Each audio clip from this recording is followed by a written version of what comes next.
Hello friends, today we are going to discuss interfacing of HMI with PLC to start and stop of AC motor.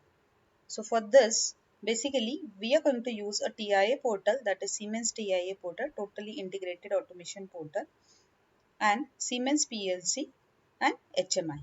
So your TIA portal, on the system on which we will be having a TIA portal, that will be connected to your PLC as well as to the HMI, so that you can write a program into your PLC, you can program your HMI. After that, if you connect your PLC and HMI, we can observe and we can control the induction motor control by using the HMI or through HMI also. So whenever we are going to start with the TIA portal, basically it supposed you in creating an automation solution. Configuration steps are creating the project, configuring the hardware, networking the devices, programming the PLC, configuring the visualization, and loading the configuration data, and at the last using the online diagnostic functions over here. Now we can see that step 7 basic TIA portal can be used, and it will be downloaded the license version on your one system, and then that system can be connected, for example, to S7 1200 CPU here, and then to the HMI, and then that is through again Ethernet connection. So we are having, for example, here SIMATIC KPT 600 basic color PN HMI over here. So by using PLC and your software, that is TIA portal, we can interface this with HMI also. Now HMI basically it's a human machine interface. Into this we can find out like KP 300 basic PN HMI we are having. If you see the descriptions and technical data over here, that is mono HMI, that is black and white. The measurements are given 87 mm by 31 mm, that means 3.6 inches. Backlight color program, white, green, yellow and red. Resolution is given 240 into 80. The tags which are available, like 250 tags are there. 50 process screens, 200 alarms, 25 curves. Similarly, 40 KB recipe memory, 5 recipes, 20 data record and 20 entries. Now for the basic KPTC 600 basic PN HMI, we can see it's a 6-inch touchscreen with 6 tactile keys over here. You can see the 1, 2, 3, 4, 5, 6 tactile keys are there. So we can program these keys and you can use to start and stop of induction motor or for other functions also. Here for the specific KTP 600 basic PN HMI, 500 tags are available, 50 process screens are available. Similarly, 200 alarms are available, 25 curves and 40 KB recipe memory. Now, the CPU supports Profinet communication connection to the HMI.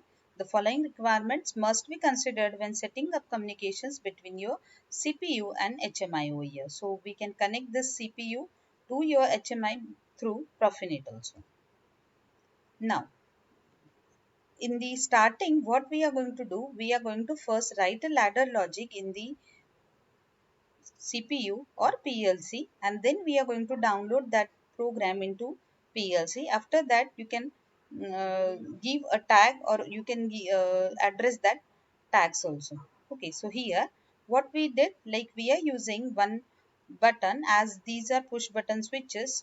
You can give a name to this, you can rename this, that is HMI start. You can give a address M0.0, that is memory address. Similarly, for stop button, you can write, or you can give a tag name, that is HMI stop, and then addressing. Similarly for the output, so whenever a button, start button, HMI start will be pressed, on that time your yellow light will be on at the output. And as these are push button switches, we have to latch these relays. So the soft relays will be latched by using the contact of the relay itself. So the output is Q0.1 over here. Now on the screen we can find out, that is first, that is how to add a PLC in by using your TIA portal. So once you add the device, we have seen all these steps over here. So once you add your device, that is PLC, CPU, 1214 DC-DC or AC-DC relay, whichever is connected to your PC, first add that. After that, again go to your add button or add device, and then select the HMI which one we are having. For example, here HMI KTP 700 basic PN HMI is selected over here. So just select that HMI and add that device or into your TIA portal. So once you add this, you will be getting screen like this. This is basically known as a root screen. So here all the options are available at the right, that is toolbox, animations are available, layout and instructions are given and tasks are given.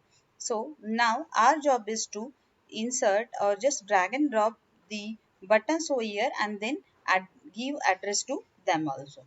So we are going to program the root screen now. So here in the toolbox and animation, in the toolbox you can find out number of options. In basic options, a line is given, oval shape is given, circle, rectangular, some text you can edit or some picture also. So it depends on basically which type of HMI you are having physically. So the same HMI if you are having, then some limitations will be there. It may won't allow to add the pictures over here. It will only allow to add the objects also. So it depends on the HMI basically. So here KTP 700p basic PN HMI we have selected and the root screen of the same. Now our next job is to select one of the object and drag and drop at the root screen and then program it.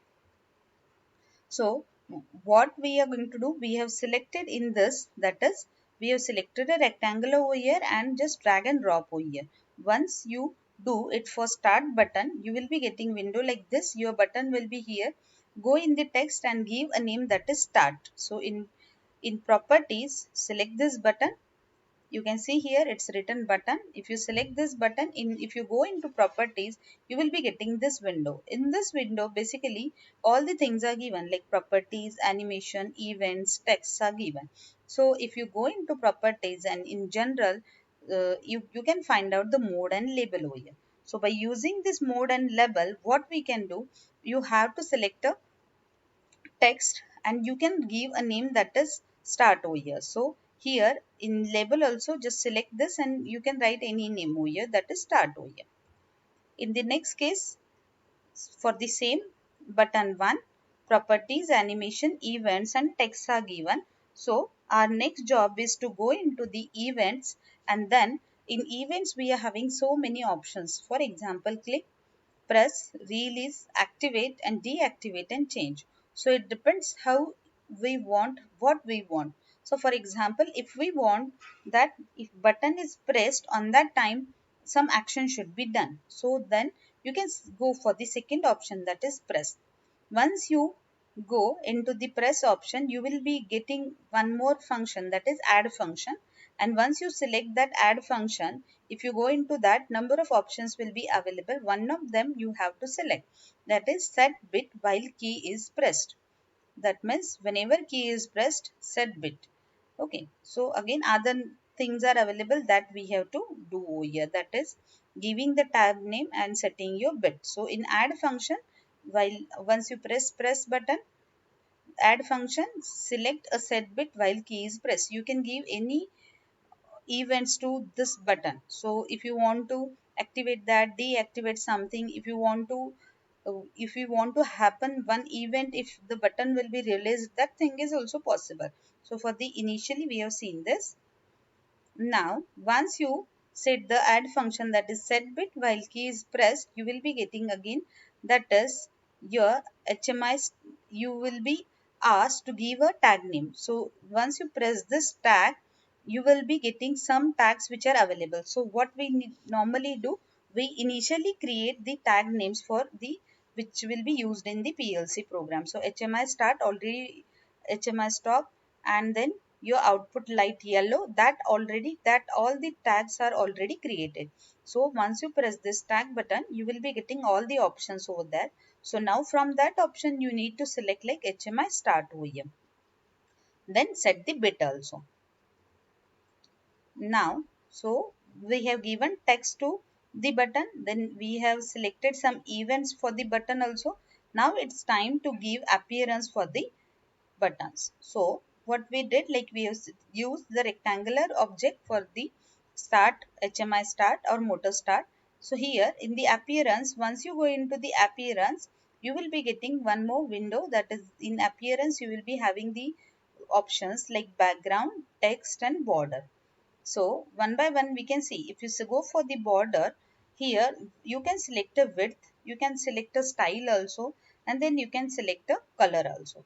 That means by using border option you can give a width to your button, you can give, means you can select a style of the border also and the color also. So normally gray color will be used for the borders.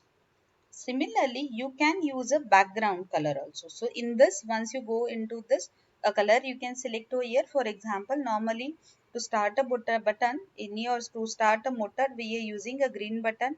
To stop the same motor we are using a red button. So it's normal red and green. So you can use any of them. So here in this background you can select a color, then you can select a fill pattern, that is vertical, gradient or all. So that options will be available. You can adjust the radius also. Then you can adjust the color for the text. Now here in this example the color is white for the text. So if you do all the settings in your appearance, for example in the background, in the border and in the text, you can again find out your button how it will look like.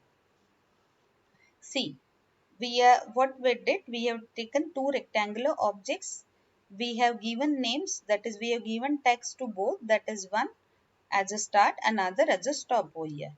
Next to that we have given the events also, we have selected the addresses, the tagging and then set bit of the same. In the appearance you can find out for the stop button, that is in the background the color that is red we have selected over here, the fill pattern that is solid. So you can see a solid red background color over here for the stop button. Again you can find out for the text, as we have used the white color, you can see that is the text which is written stop, this is in white color. Similarly, you can select a border over here. So what is selected? A gray border is selected over here. So at the, for the button you can observe this gray border over here. So width you can modify, style you can modify, color you can modify. So for example, for the button, in if you go into the properties, if you go into the appearance, you can find out all these options and then we have to give these options to our buttons. That is only for start and stop. Now, once you complete your program, once you program your HMI, after that you have to load that into HMI. Okay, so by using TIA portal, all these things we did, all the process we have completed. After that, you have to load into HMI. So load preview is there, so you have to load it. Now, once you complete with downloading your program into HMI, you will be getting window like this. And if you are having a hardware, that means your CPU and your HMI, this on the HMI you will be getting screen like this. So here the one what we did, we have programmed our HMI like you will be having two buttons, one for start of the motor and another for stop of the motor. So it will be connected to your HMI again, and once you press your start button, your output of your PLC IO card, it will be enabled and motor will be started. That means supply will be given to motor. So for simulation you can observe, like as we have selected the address, that is Q0.1 over here, that is your yellow light. So if you press this start button, your yellow light can be on over here. So this is the thing, that is simple start and stop of your motor by using PLC, and by what we can say, by using HMI you can start and stop. Now one more thing you can do over here, that is you can again take one more rectangular object and you can add it over here for the background. So you will be getting a feel like a panel over here. So this is the, for example, panel of your HMI. So your HMI will look like this, that is start button, stop button will be there. Okay, you can give a function key to this F1. Suppose if you press, if you are having basic HMI, then by pressing the keys also it will work. Thank you.